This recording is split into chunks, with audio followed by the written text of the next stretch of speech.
My name is Juliet Dane. I'm 30 years old, a colonel in the United States Army. And tomorrow, I'll be sitting across from my father and brother in a high-stakes defense contract meeting. Only they have no idea I'm the Pentagon liaison with final approval authority. 5 years ago, I left this house without looking back.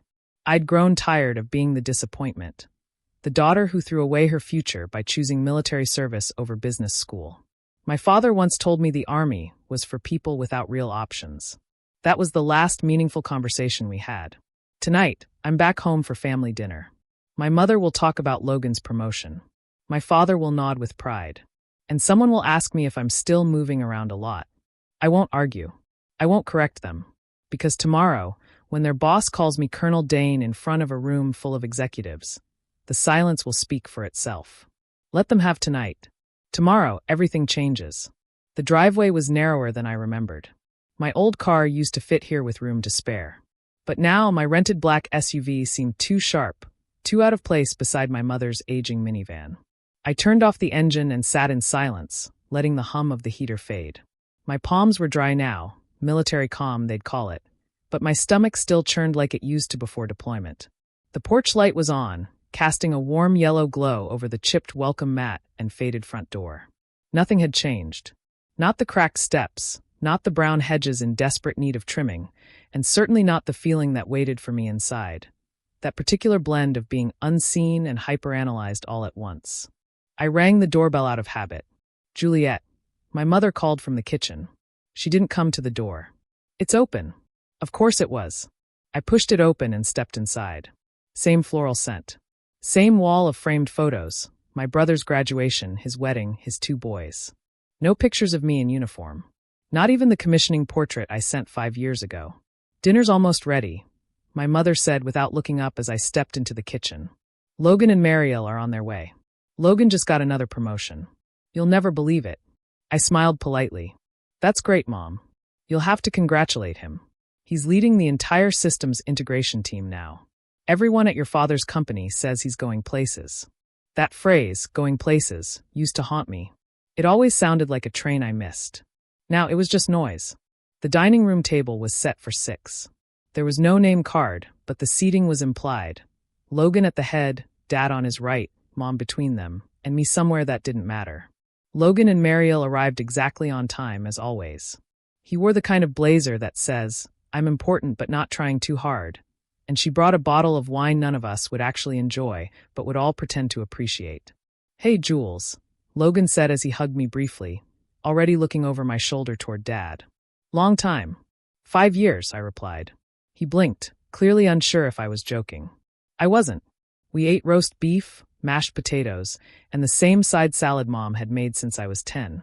Logan held court effortlessly, detailing corporate restructures, performance bonuses, and what his team was doing for the military arm of the company. My father looked like he might cry from pride. "And you?" Mom turned to me, her smile polite but empty. "Still traveling with the Army?" I took a sip of water. "More or less." "Still a captain?" Dad asked, eyes not leaving his fork. "Something like that. Must be tough being in the field all the time?" Logan added. "I mean, no long-term strategy, right? Just following orders." I didn't answer. I didn't need to. My uniform was still folded carefully in the back of my suitcase upstairs, the silver eagle insignia catching light through fabric. Tomorrow, they'd learn just how much strategy one was responsible for. For now, I let them talk. It would be the last time they spoke over me. I spent most of the evening in my old room, seated on the edge of a twin bed covered in the same patchwork quilt my grandmother had sewn when I was 12. The walls were still lined with relics from a version of me they had once believed in: basketball trophies, honor roll certificates, college acceptance letters. Every accomplishment prior to the moment I joined ROC. After that, I became a cautionary tale in this house. There were no framed articles about my cybersecurity awards, no photos from my deployments, no certificates marking my promotions to major, then lieutenant colonel. The most significant achievement of my life, a full colonel in the U.S. Army Cyber Command at 30, was completely invisible in this home. I remembered the day I told them about the ROC scholarship. I had expected hesitation. I didn't expect disgust. My father had looked at me like I'd thrown myself away. "The military is for people who don't have real potential," he had said. You were always meant for more. He'd meant his version of more, of course. An MBA, a corner office, and ideally a position under his wing at Westbridge Technologies, the same defense firm he'd given his life to. It was always supposed to be Logan. And when Logan stepped into that mold effortlessly, the family narrative was complete. I wasn't the daughter who chose a different path. I was the daughter who wasted hers. Downstairs, I heard the echo of laughter. Dad's deep chuckle, Mom's soft one, Logan's booming confidence. The sound of a tribe gathered around a chosen successor. I'd grown used to it, but the irony was almost poetic now. Logan had just been promoted to lead the systems integration team on the very military contract I now oversaw. He didn't know. None of them did. Tomorrow at 0900, I would walk into Westbridge Technologies in full uniform, brief the executive board as Pentagon liaison for Project Sentinel, and evaluate the same technical strategy Logan bragged about at dinner. Back in my room, I opened my suitcase and pulled out the uniform. Midnight blue, pressed to perfection, my ribbons and medals aligned precisely. The colonel insignia gleamed beneath the soft light. I checked for stray threads and polished the buttons with a cloth I always carried. My hands moved mechanically, ritual over emotion, because tomorrow wasn't about revenge. It was about precision, presence, and performance. It was about finally letting them see who I had become in a language they couldn't interrupt or belittle. The next morning, I arrived at Westbridge Technologies 15 minutes ahead of schedule. The parking lot was already filling with staff in business attire, rushing through security checks with lanyards and briefcases. I pulled into the reserved spot marked Military Liaison, DoD authorized, stepped out in full uniform, and adjusted my collar. Heads turned as I walked past the front checkpoint. Some stared. Some stood up straighter. But no one questioned why I was there. "Good morning, Colonel," the guard at the entrance said, scanning my badge. His tone was sharp, respectful. The kind of greeting I'd never heard in my father's home. Inside, I bypassed the reception desk and took the elevator to the executive floor. I had memorized the floor plan weeks in advance. No surprises. No hesitation. When the doors opened, the first person I saw was Logan. He stood near the hallway window, flipping through a sleek presentation tablet. His posture was relaxed until he saw me step out. He blinked. "Juliet, why are you in? What is that?" I didn't stop. "Good morning, Mr. Dane. I'm here for the project review." Behind him, my father's voice echoed before he appeared. He was deep in conversation with two men in matching Navy suits. Then he saw me and froze. "Juliet, what's going on? Why are you dressed like that?" he asked, eyes narrowing in confusion. He looked from me to the others in the hallway, gauging their reactions. It was dawning on him, too slowly, that something was off. Before I could answer, a tall woman with short white hair rounded the corner. Lorraine Hart, CEO of Westbridge Technologies, stopped mid-stride when she saw me. Then her expression broke into a smile. She walked directly toward me and extended a hand. "Colonel Dane, I didn't realize you'd be attending in person." "A pleasure." I shook her hand. "I was in the area. I thought it would be useful to sit in on the briefing myself." "Absolutely. You'll elevate the room just by being here," Lorraine said with a chuckle. Then, turning to the group behind her. "Everyone, for those unaware, this is Colonel Juliet Dane, our Pentagon liaison for Project Sentinel. She has final approval authority for all military integrations on this project." It was like the air got sucked out of the hallway. I didn't look at my father or brother then. I didn't need to. Their silence told me everything. We entered the conference room together. My name was already on a placard at the head of the table next to Lorraine's. I sat down, reviewed my notes, and waited. The team began filtering in directors, engineers, project leads. Each introduced themselves to me with the careful politeness reserved for people who could stall or greenlight millions in funding. Some were surprised I was so young. Most were surprised I was a woman. None asked twice once they saw the insignia. Logan and my father came in last. They took seats farther down the table, stiff and quiet. The meeting started promptly at 0900.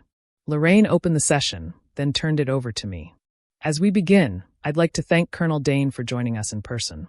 Her oversight has been invaluable, and her technical guidance has already refined key aspects of our cyber protocol design." I stood, briefed the room on current milestones, then outlined critical changes I expected implemented before the next round of funding. I made eye contact with every speaker. I asked questions. I requested documentation. And then it was Logan's turn. He stood slowly, clearly unsettled. As systems integration lead, I've been developing a new rollout strategy for Phase 2, he began, his voice faltering. I believe it aligns with our performance targets. I waited, arms crossed, letting him finish. Then I spoke. Mr. Dane, I said, neutral and professional.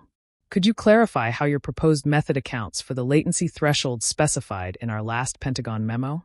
He blinked. I can revisit that portion. You'll need to.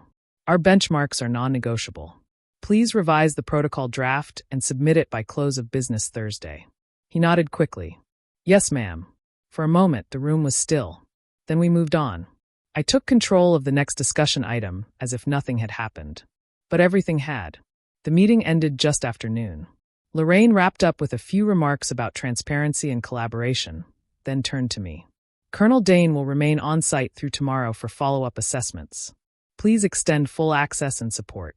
This project is critical to both national security and our future partnerships. As people began to file out, I felt eyes lingering. Not with curiosity anymore, but recognition. My credentials were no longer a mystery. I had earned my seat at the table, and they knew it. My father hovered in the hallway afterward, just outside the glass walls of the conference room. He looked like a man who'd walked into a room expecting applause and found a tribunal instead. Juliet, he said once we were alone, still searching for a tone of authority. We need to talk. I nodded. Your office. He hesitated, then gestured down the hall. Inside, the air felt heavier. My mother was already there, seated stiffly in a visitor's chair. Logan stood by the window, arms folded, jaw set. The three of them together, my childhood jury. I didn't sit. I stood at ease, hands clasped behind my back. Calm, unapologetic. You've been a colonel for how long? My father asked finally. 6 months, I replied. 6 months, he repeated hollowly. And you didn't tell us. I did, I said quietly. I sent invitations to my promotion ceremony. Emails, articles. I left voicemails. None of you responded. He opened his mouth, but my mother interrupted. We didn't know what it meant, she said. Colonel, that sounds high, but we didn't understand. Why didn't you explain? Because I stopped trying to justify my worth, I replied. Every time I called, the first question was about Logan's projects or your quarterly numbers. You never asked about me, unless it was to suggest I quit the army and come home. We thought you were stuck, Logan said. Like, moving base to base, never really going anywhere. I looked at him. You said last night that people in the military just follow orders. You laughed while saying it. He shifted uncomfortably. I didn't know you were doing this. You never asked, I said again. My mother reached for her purse, then paused. Juliet, I don't know what to say. We should have been at your commissioning, your graduation, all of it. I thought you were pushing us away. No, I said. I just stopped hoping you'd show up. The silence that followed was thick, uncomfortable, but necessary. My father cleared his throat. So, what do you want now? Public acknowledgement? An apology? A headline in the company newsletter? I shook my head. I want nothing but what I've always deserved, respect. For my work. For my decisions. For the fact that I didn't fail just because I didn't follow your blueprint. Logan finally stepped away from the window. You evaluated my presentation today, and you were fair, he said, quieter now. You didn't humiliate me. I wasn't there to, I replied. I was doing my job. He nodded slowly. It was impressive. Honestly, you were commanding. It might have been the first genuine compliment I'd ever heard from him. My father stood but didn't move closer. You've built something we don't understand, he said. That's on us. We thought we knew better. We didn't. For the first time, I saw hesitation in his voice, not defeat, but a beginning. He extended his hand, not for show, but in a gesture I recognized from every military promotion I'd ever stood through. A quiet offering of respect.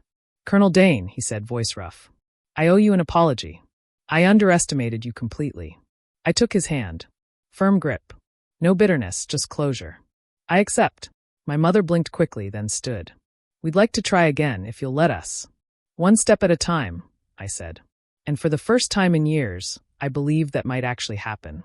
6 months later, my apartment in Washington, D.C. was quiet but full. The open-plan living room overlooked the PTOAC, a clean skyline beyond the windows.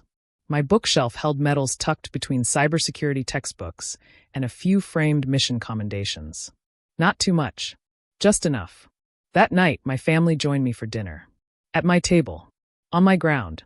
My father was the first to arrive, carrying a framed article. Figured you might want a copy, he said. It was a print feature from a defense journal covering the success of Project Sentinel.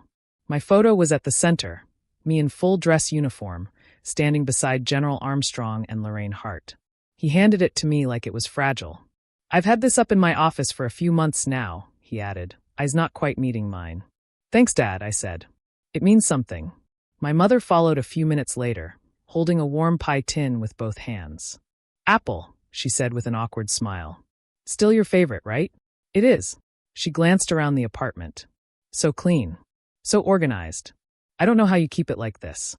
I almost replied with a joke, military habit, but decided against it. She was trying. It didn't need commentary. Logan and his wife came last, bringing an expensive bottle of wine and a strange kind of ease I didn't expect. After dinner, as the dishes clinked in the sink and conversation drifted toward quiet praise, Logan pulled me aside. I implemented the rollout structure you mentioned, he said. The team didn't love it at first, but it works better than what we had. Did you tell them where you got it? He grinned sheepishly. Eventually, after I let them believe I was a genius for about 5 minutes. I smirked. As long as it's working. He nodded. It is. And so are you. I mean, you've really got it together. I don't think I ever said that. No, you didn't. Well, I'm saying it now. Across the room, I saw my father examining the medals on the shelf. His eyes paused over one in particular. The cyber defense citation for counteracting a foreign breach that had almost crippled 2 federal networks. I read about that one, he said quietly. Didn't realize at the time you were leading it. I was, I answered. He didn't add more. He just nodded. It wasn't a parade. It wasn't a movie ending. But it was real. And that made it better. Later that evening, over coffee and my mother's pie, my father raised his glass in a quiet toast. To Colonel Juliet Dane, he said, who proved that your worth isn't found in following someone else's path, but in walking your own. We all raised our glasses. I looked around that room and saw something I'd never seen growing up, recognition. Not pity, not tolerance, but the kind of earned respect that no one could take back. And in that moment, I knew something important. The victory wasn't in them finally seeing me. It was in the fact that even if they hadn't, I still would have kept going. I thought I needed their approval, that someday, if I worked hard enough, they'd finally see me. But the truth is, I didn't need their recognition to be real. I was already enough. Walking into that boardroom in uniform wasn't revenge. It was quiet clarity. I didn't need to explain who I was. My presence did that for me. They once told me I was wasting my potential, that I'd never become anything. And yet there I stood, leading the very project they'd built their careers on. That moment didn't heal everything. It didn't erase the past. But it did something better. It proved that I never needed to follow their path to create value. So if they underestimate you, let them. Keep building. Keep rising. And when the moment comes, show up fully. Calmly. Because the strongest proof isn't what you say. It's who you've quietly become.